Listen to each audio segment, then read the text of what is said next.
Yankamızın. Vay vay vay vay. Teşekkür ederim. Flumeria'nın parfümleri. Be. Ay Allah.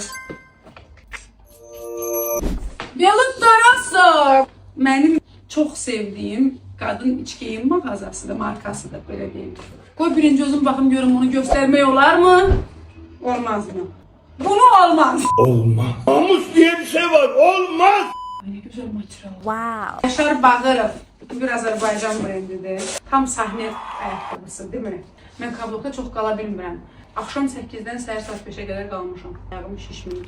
Bu çox gözəldir. Bu çox incə, çox Ay Allah. Acaba mənə nə göndərmişdir? Vay. Demet ablam hoş. Vay Demet ablam hoş geldin. Aa ne güzel. Ve bunun şalvarı hanım.